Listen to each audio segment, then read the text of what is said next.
আমন্ত্রণ দীপ্ত টিভির নিয়মিত স্বাস্থ্য বিষয়ক আয়োজন সুস্থ জীবন অনুষ্ঠানে। দর্শক, আপনাদের সাথে আছি আমি ডাক্তার অর্থি জোখরিফ।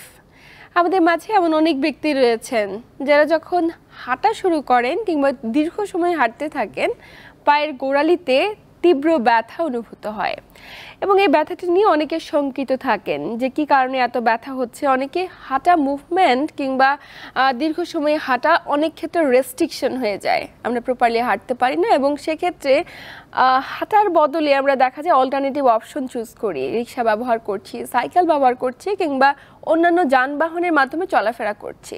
কিন্তু এই যে হিল পেইন কিংবা পায়ের গোড়ালিতে তীব্র ব্যথা, এই ব্যথাটি আসলে কি কারণে হয়ে থাকে?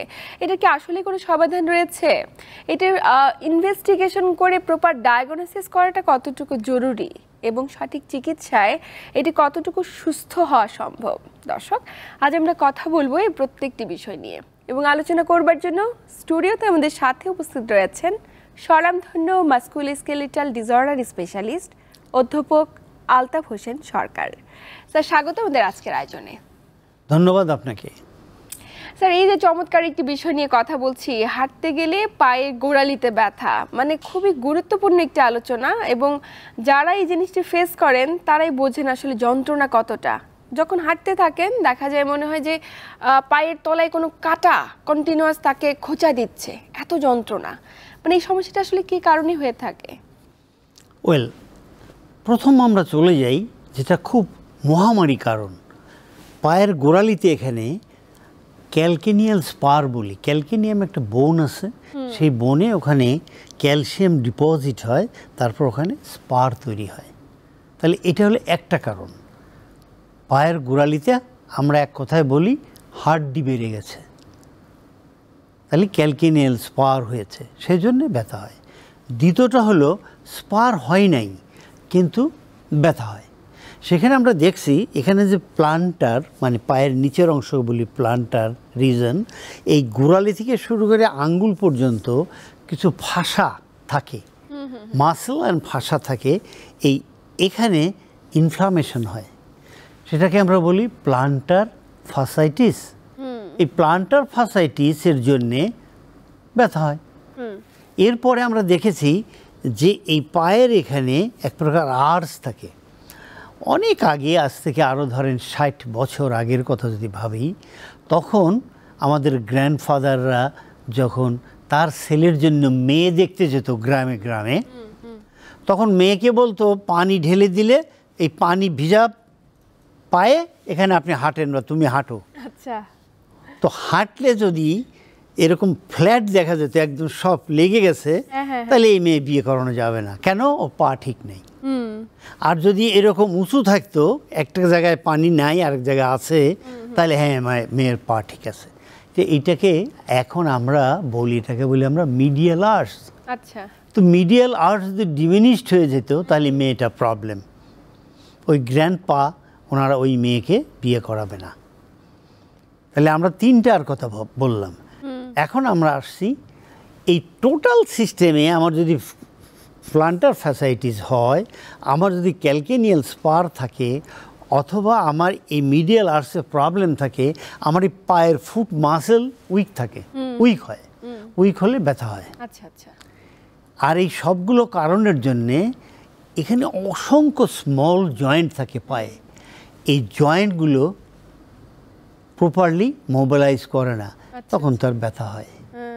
তো এই জন্যে এই পায়ের গোড়ালির ব্যথার কথা বললে, পায়ের পাতার কথা বললে, পায়ের ব্যথার কথা বললে আমরা এতগুলো এই 5টা পয়েন্টকে মাথার মধ্যে রাখতে হবে। এই 5টা পয়েন্ট রেখে আমাদের এখন আলোচনায় যেতে হবে। তাহলে আপনার এখানে কিন্তু আর একটা জিনিস থাকে, ব্যথা হয় কেন? নার্ভ। নার্ভকে আমরা কমন রেখে দিছি, নার্ভকে এখানে না এনে প্রত্যেকটি প্রবলেমের সাথেই নার্ভ জড়িত। তাহলে চলুন আমরা ক্যালকেনিয়াল স্পারের চিন্তা করি। ক্যালকেনিয়াল স্পারের জন্য ওখানে যে নার্ভ সাপ্লাই থাকে, নিচে এসে আমরা যে মিডিয়াল মেলুলাস বলি, পায়ের এখানে যে উঁচু জায়গা আছে, ওর পাশ দিয়ে নার্ভটা আছে, ওই নার্ভকে আপনি যদি, আপনার নার্ভ চিন্তা করার কারণ নেই, আপনি লেম্যান হলেও ওখানে যদি আপনি ডলেন, চাপ দিয়ে দিয়ে ডলেন, নারকেলের তেল রসুন ব্যবহার করেন এবং ডলতে থাকেন, পায়ের মুভমেন্ট করে, দেখবেন যে কয়েক সপ্তাহের মধ্যে আপনার কষ্ট চলে যাবে উইথ কোল্ড কম্প্রেশন, ঠান্ডা শেক। It's very important. তো সুতরাং আমরা ক্যালকিনিয়াল স্পারের আমরা চিকিৎসা এভাবে করি। আর এখানে অবশ্যই আমরা যেটা ব্যবহার করি সেটা হলো ফিজিওথেরাপি চিকিৎসায় বা ফিজিওথেরাপি ডিপার্টমেন্টের। তার মানে স্যার ফিজিওথেরাপি চিকিৎসা যাব আমরা, আপনি যেটা বলছিলেন একটা ছোট্ট হাড় যে বেড়ে যায় যেটার কারণে ব্যথা অনুভূত হয়, এই হাড়টা কি যেটা বেড়ে গিয়েছে সেটা কি ফিজিওথেরাপি চিকিৎসা চলে যাওয়া সম্ভব, নাকি থেকে যাবে কিন্তু ব্যথা করবে না? ওখানে থেকেই যাবে। কিন্তু এটা বের হয় কেন, মানে এক্সট্রা একটা হাড় তৈরি হচ্ছে কেন? সুনির্দিষ্ট কোনো কারণ রয়েছে নাকি অনির্দিষ্ট? অনেক কারণ আমরা জানি না, তবে ইদানিং রিসেন্ট রিসার্চে অনেকেই বলেন ক্যালসিয়াম ডিপোজিট হয়ে আস্তে আস্তে স্পার হয়ে যায়। আচ্ছা আচ্ছা, মানে ক্যালসিয়াম বেশি জমে যাওয়ার কারণে এটা হচ্ছে। ক্যালসিয়াম ডেফিসিয়েন্সি হলেও যেমন বিভিন্ন ধরনের ডিজিজ হয়, অতিরিক্ত পরিমাণে ক্যালসিয়াম যারা খাচ্ছে, ক্যালসিয়াম সমৃদ্ধ খাবার বা ক্যালসিয়াম ট্যাবলেট, তাদের ক্ষেত্রেও এই ধরনের জটিলতা হতে পারে। এবং আমি বলবো আপনারা যারা ক্যালসিয়াম খাচ্ছেন দর্শক, অবশ্যই একজন চিকিৎসকের পরামর্শ নিয়ে খাবেন এবং নিয়মিত ক্যালসিয়ামের পরীক্ষা করেন, নর্মাল রেঞ্জটা দেখেন, তাহলে এই প্রবলেমটা আর হবে না। এটা কিন্তু খুব গুরুত্বপূর্ণ একটি তথ্য। আমরা শুধু মনে করি যে আমাদের শরীরে ক্যালসিয়াম ডেফিসিয়েন্সির কারণে হাত পা ব্যথা করছে এবং যন্ত্রণা সৃষ্টি হচ্ছে, কিন্তু ক্যালসিয়াম ওভারডোজে খেলেও যে একটা জটিলতা সৃষ্টি হতে পারে, পায়ে জ্বালা পোড়া, ব্যথা, তীব্র যন্ত্রণা ভোগ করতে পারি, এটা নিয়ে কিন্তু আমরা শঙ্কিত নই। অবশ্যই এটা নিয়ে সচেতন হওয়াটা খুব বেশি জরুরি। এরপরে আমরা চলে আসবো প্লান্টার ফাসাইটিস। পায়ের গোড়ালির ব্যথা হতে পারে, পায়ের পাতার ব্যথা হতে পারে, ওখানে যে ফাসা আছে সেই ফাসাতে ইনফ্লামেশন হয়, উঠতে বসতে চলতে পায়ের ব্যবহারে। আমরা এই ইনফ্লামেশনটাকে রিডিউস করব এবং এই ফাসাইটিস হলে এখানে মাসেল উইক হয়, মাসেলকে আমরা স্ট্রং করে দেবো, তাহলেই এই কষ্টটা চলে যাবে। এরপরে আমরা চিন্তা করছিলাম medial arts is very important. অনেক সময় দেখা যায় বাচ্চাদেরও বিশেষ করে এই ফ্ল্যাট ফিট দেখা যায়। আচ্ছা, আগের দিনে, আজ থেকে আরও সে ধরেন 10 বছর আগে এরকম যদি ফ্ল্যাট ফুট হতো, ওখানে একটা আর্টিফিশিয়াল আর্টস তৈরি করে জুতার সঙ্গে লাগিয়ে দেওয়া হতো। কিভাবে সম্ভব এটি? হ্যাঁ, আমাদের দেশে একটা ডিপার্টমেন্ট আছে আর্টিফিশিয়াল লিম সেন্টার, যেখানে হাত পা আর্টিফিশিয়াল পা লাগায়, বানায়, ওরা বানাতে পারে, ওরা লাগিয়ে আঠা দিয়ে জুতার সঙ্গে লাগিয়ে দেয়, তাহলে অটোমেটিক সেটা কারেকশন হয়ে যায়। সেটা ব্যবহার করলে রোগী কষ্ট বোধ করে না। কিন্তু আমি এটার সঙ্গে একমত নই। কেন নই? এটা সুন্দর করে লাগে, জানাটা খুব জরুরি, তাই না? আমি এইটা হলো একটা প্যাসিভ চিকিৎসা। প্যাসিভ চিকিৎসা মানে ওইটা উঁচু করে দিয়ে রাখছে, ওই সময় ব্যথা থাকবে না, কিন্তু যখন জুতা খুলে সে নর্মাল পা ব্যবহার করবে তখন তো তার ওই আর্টস থাকবে না, ব্যথা হবে। তাহলে আমার চিকিৎসা কি, আমি কি ভাবি?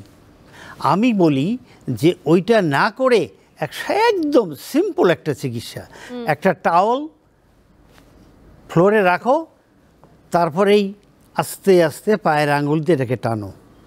দেখেন এই যে পায়ের আঙ্গুল দিয়ে টানলে এই যে আর্টস বেড়ে যাচ্ছে, অ্যান্ড দ্য মাসল যেটা আর্টস মেনটেন করে সে কাজ করতেছে। এই কাজ করলে সে একসময় স্ট্রং হয়ে যাবে, আর্টস বেড়ে যাবে, পায়ে ব্যথা হবে না, ওই আর্টিফিশিয়াল ওইটা ব্যবহার করার প্রশ্নই আসে না।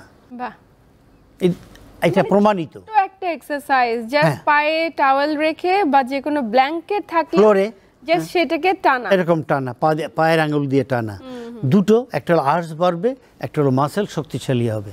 মাসেল শক্তিশালী হবে, আর্টস বাড়বে, তার কখনো আর্টিফিশিয়ালি এটা লাগাতে হবে না। তাই আমি কেন লাগাবো? নিশ্চয়ই। নাম্বার, এরপরে আমরা আসবো উইকনেস অফ দ্য মাসেল। পায়ের মাসেল উইক হলো, অথবা তার জুতা ভালো না, জুতা ভালো না হলে জুতা চেঞ্জ করে দেব, আর হলে পায়ের মাসেলের মাংস বাড়ায় দেব। আমরা হাত দিয়ে পায়ের মাংস আস্তে আস্তে দেখে টেস্ট করে কোন কোন মাংস উইক আছে, এই উইক মাসেলকে স্ট্রং করব। মায়োফেশিয়াল রিলিজ করব, আচ্ছা আমরা ওখানে সার্কুলেশন বাড়ায় দেব, আমরা এক্সারসাইজ করে স্ট্রং করে দেব। ওই পেশেন্ট এসে বলবে আমার পায়ের ব্যথা আগে ছিল এখন নাই। আচ্ছা আচ্ছা বাট জুতা কিন্তু বলছে একটা শব্দ, জুতা, জুতাতেও প্রবলেম হতে পারে। যদি জুতার প্রবলেম হয়, চেঞ্জ দ্য জুতা অ্যান্ড এক্সারসাইজ করে আমরা এই জিনিসটাকে আস্তে আস্তে আস্তে আস্তে আস্তে আস্তে বাড়ায় দেবো। আর ইনিশিয়ালি একটা কথা বলছিলাম যখন আমি পায়ের স্পারের কথা বলছিলাম, যে নার্ভ সাপ্লাই, যেটা সাইটিক নার্ভ, যেটা সাপ্লাই আস্তে আস্তে নিচে গেছে, আমাদের পায়ের মিডিয়াল মেলুলাসের ওখানে গিয়ে ব্রাঞ্চে ভাগ হয়েছে, ওখানে আপনি বা আমরা কি করে দেব, আমরা নিউরাল মোবিলাইজ করব। আচ্ছা নিউরাল মোবিলাইজ করলে ওই যে স্পারে যেখানে গিয়ে ব্যথা হচ্ছে, স্পারই থাকবে, ব্যথা থাকবে না। ওই যে মাসেল উইক আছে, উইক মাসেল স্ট্রং হবে, কিন্তু নিউরাল মোবিলাইজ করে দেবো, তার এই প্রবলেম থাকবে না।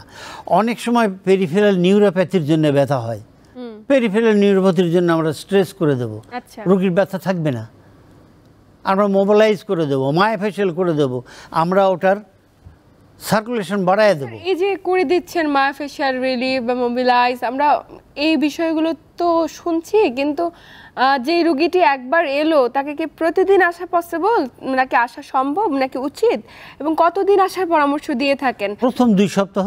আচ্ছা, কতদিন পর পর আসা উচিত? যদি তার সিভিয়ার হয় প্রতিদিন আসবে, যদি কষ্ট কম হয় তাহলে অল্টারনেটিভে আসবে। এটা ডিপেন্ড করে তার কন্ডিশন। ইয়েস, আমরা তো অ্যাসেসমেন্ট করে বের করে ফেলব। টানা 2 সপ্তাহ তার যদি মায়োফেশিয়াল রিলিফ করে দেয়া হয়, সেক্ষেত্রে পরবর্তীতে উনি নিজে বাসায় এক্সারসাইজগুলো অনেক সে জেনে ফেলবে, সে করতে পারবে। স্যার, এই বিষয়গুলো নিয়ে আরো অনেক কিছু জানার আছে। তা আমাদের দেশের তরুণ যারা টিনেজ গ্রুপের যে সমস্ত মেয়েরা রয়েছে, দেখা যায় একটু ফ্যাশন সচেতন, তারা একটু উঁচু জুতো পরতে নিজেকে কমফোর্ট ফিল করে, কিছুটা স্মার্টনেস ক্যারি করার জন্য। কিন্তু এই উঁচু জুতোটা পরলে পায়ের হিলের উপর কতটা প্রেসার পড়তে পারে এবং সেখান থেকে ব্যথার উৎপত্তিস্থল কতটুকু হতে পারে? উঁচু জুতোতে প্রথম হলে একটু উঁচু জুতো আমরা তাকায় দেখি, 4 সাইড দিয়ে ওই দেখতে পাচ্ছি একটা উঁচু জুতো এরকম আছে, একজন পা দিল। তাহলে আপনি নর্মালি পা দিলে আপনার পাটা ওই আঙ্গুল থেকে শুরু করে নিচ পর্যন্ত যেখানে আপনার ফ্লোরে লাগতো, এটাতে লাগছে না, উঁচু হয়ে আছে। এটা উঁচু হয়ে থাকলে কি হবে, পিছনের যে মাংস সে শর্ট হয়ে যাবে। আচ্ছা আচ্ছা, নাম্বার 1। নাম্বার 2, তার যে ওয়েট বিয়ারিং, গ্র্যাভিটেশনাল ফোর্স যেটা, সেটা প্রপারলি পড়বে না, যাবে না। নাম্বার 3, তার পায়ের যে অংশটা, আমরা যদি এভাবে হাঁটি তাহলে যেভাবে হয় পরে বা আমরা পা ব্যবহার করি, আমি যখন এইভাবে হাঁটবো তখন আমি আমার মাংস, পা এবং এই জয়েন্টগুলো যেটা নর্মালি আমরা ব্যবহার করি, এটা আমরা অ্যাবনর্মাল ব্যবহার করছি। আচ্ছা আচ্ছা, তো সুতরাং নর্মাল থেকে আমরা কি করছি, অ্যাবনর্মাল। তাহলে আমার তো একটা কষ্ট হতেই পারে, পায়ে ব্যথা হতে পারে, এবং এখান থেকে মাজা ব্যথা হতে পারে, হাঁটু ব্যথা হতে পারে। আচ্ছা আচ্ছা, শুধুমাত্র যে গোড়ালিতে ব্যথা হবে বিষয়টা না, আপনি যখনই উঁচুটা পড়ছেন তখন পেলভিক ফরওয়ার্ড টিল্ট হবে। যখনই পেলভিক টিল্ট হবে, আপনি নর্মালি টিল্ট হচ্ছে না, পেলভিস আছে এরকম সমান সমান, যখনই টিল্ট হবে তখন পেলভিসের যে মাংসগুলো, তারা বলবে যে আমি তো এভাবে কখনো ব্যবহার করিনি, কে কি করলা তোমরা যে আমাকে এখন কষ্ট পেতে হচ্ছে। মাংসগুলো বলবে, পেলভিক ফ্লোর মাংস বলবে, আপনার এই যে এখানে স্যাক্রোইলিয়াক জয়েন্টের মাংসগুলো বলবে, এই স্যাক্রাম এবং আপনার লাম্বার রিজনের যে জাংশন, এখানের যে মাংসগুলো আছে, তারা বলবে যে এ কী হলো, আমরা তো সবসময় এরকম ব্যবহার করে আসছি, আমাদের কষ্ট হয়নি, আজকে কেন এরকম হলো। তাহলে পেলভিসের প্রবলেম, নিতে এসে নি বলবে যে আমি তো এরকম ছিলাম না, এখন অ্যাবনর্মাল মনে হচ্ছে কেন, তখন নিয়ের মাংসগুলো অস্বস্তি বোধ করবে। আচ্ছা, অ্যাঙ্কেল অ্যান্ড ফুটে অস্বস্তি বোধ করবে। এগুলোর কারেকশান দরকার। তবে প্রথম কারেকশান হলো, হঠাৎ ব্যবহার করছেন ফাইন, বা আপনি 1 সপ্তাহে একবার বা 2 সপ্তাহে একবার ব্যবহার করছেন ভালো, কিন্তু যদি রেগুলার আপনি উঁচু জুতো পরে অফিস করছেন, অফিসে যাচ্ছেন, ইউনিভার্সিটি যাচ্ছেন, স্কুল কলেজে যাচ্ছেন, তখন কষ্ট আরও বেশি বেড়ে যাবে। সেক্ষেত্রে একজন অভিজ্ঞ ফিজিওথেরাপি চিকিৎসক অথবা মাসকুলোস্কেলিটাল ডিসঅর্ডার স্পেশালিস্টের পরামর্শ নেবেন। উনি অ্যাসেসমেন্ট করে বের করে উনি চিকিৎসার কথা বলবেন যে কি কি চিকিৎসা কি করলে অথবা লাইফস্টাইল কি করলে ভালো হবেন, উনি আপনাকে এটা বলে দেবেন। It's very very important and careful থাকতে হবে। নিশ্চয়ই। এবং সমস্যা শুধু একটা হচ্ছে তা তো নয়, কয়েকটা জায়গায় প্রবলেম হচ্ছে, মাসল শর্ট হয়ে যাচ্ছে, কোমরে ডিস্কে প্রবলেম হচ্ছে, হাঁটুতে প্রবলেম হচ্ছে। এই কারণে অবশ্যই এই ধরনের হিল জুতা একদিন দুদিন পরার আপনার পরামর্শ থাকছে, কিন্তু বারবার নয়। এক দুই দিন মানে রেগুলার এক দুই দিন নয়, মানে সপ্তাহে একদিন পরছেন আর পরেন নেই, আবার এক দুই সপ্তাহ পর একদিন পরলেন। স্যার আরেকটি বিষয় রয়েছে, আমরা তো এটা উঁচু জুতা নিয়ে কথা বলছি, অনেকেই দেখা যায় ছোট বাচ্চা, মাঝবয়সী, একদম তরুণ কিংবা বৃদ্ধ বয়সী, মানে যে কোনো বয়সে বলে কি যে পায়ের তলায় লাইক আগুন ধরে গিয়েছে, এত তীব্র জ্বালাপোড়া করছে। মানে এত জ্বালাপোড়া আগুন ধরার মতো কি এমন জটিলতা রয়েছে যেটির কারণে এই ধরনের কমপ্লেনগুলো শুনি আমরা? কয়েকটা কারণ। প্রথম কারণটা হলো যদি বয়স বেশি হয় বা অ্যারাউন্ড 40, তাদের ডায়াবেটিক থাকতে পারে, ডায়াবেটিক নিউরোপ্যাথির জন্য কষ্ট হতে পারে। আর একটা হতে পারে আপনার বিভিন্ন খাবারের ডিফিসিয়েন্সির জন্য হতে পারে। আর একটা হতে পারে যে আপনার ওখানে কোনো ভিটামিন ডিফিসিয়েন্সি আছে, সে কারণে হতে পারে। আর একটা হতে পারে কোনো নার্ভ কম্প্রেশন আছে, সে কারণে হতে পারে। তাহলে আমরা চলে যাই, প্রথমে কি বলছি, ডায়াবেটিকের প্রবলেমের জন্য হতে পারে। আমরা ডায়াবেটিক স্পেশালিস্ট যিনি আছেন তাদের সঙ্গে কথা বলবো, প্লাস একজন ফিজিওথেরাপি বিশেষজ্ঞ চিকিৎসক এবং ডায়াবেটিক স্পেশালিস্ট মিলে তারা দুইজন তারা অপিনিয়ন দেবে। ডায়াবেটিক ডাক্তাররা কিভাবে ডায়াবেটিক নিয়ন্ত্রণ করা যায় সেখানে বলবে, আর ফিজিওথেরাপিস্ট বলবে আপনি হাঁটেন, আপনি এক্সারসাইজ করেন, আপনি স্ট্রেচিং করেন, এগুলো করে আপনি ডায়াবেটিক নিয়ন্ত্রণ করে দেখেন যে ডায়াবেটিক নিয়ন্ত্রণ করার পরেও ব্যথাটি থাকছে কিনা, জ্বালাপোড়াটি থাকছে কিনা। এরপর আর একটা কথা বলছি যে খাদ্য, তার জন্য আমি একজন পুষ্টিবিদের সঙ্গে কথা বলবো।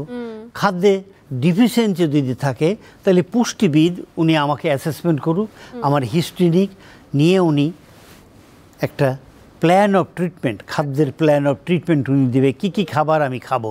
তার মানে পায়ের জটিলতা, পায়ের তালুতে আগুন ধরার মতো জটিলতা রোধে এক্ষেত্রেও ভূমিকা রয়েছে খাদ্যাভ্যাসে, জীবনযাপন পদ্ধতিতে। স্যার আমি একটি বিষয় এক্ষেত্রে উল্লেখ করতে চাই, আমাদের দেশে বিভিন্ন সংস্থা, অর্গানাইজেশন বা বিভিন্ন জায়গায় সামাজিক মাধ্যমে আমরা দেখি বিভিন্ন চটকদার বিজ্ঞাপন, সেখানে বিভিন্ন ধরনের খাবার, ক্যালসিয়াম, ভিটামিন, মিনারেল সমৃদ্ধ বিভিন্ন ধরনের মানে উপাদানগুলো বিক্রি করছে। এই সমস্ত ফর্মুলা ব্যবহার করার ক্ষেত্রে অনেকের ছবি ব্যবহার করা হচ্ছে।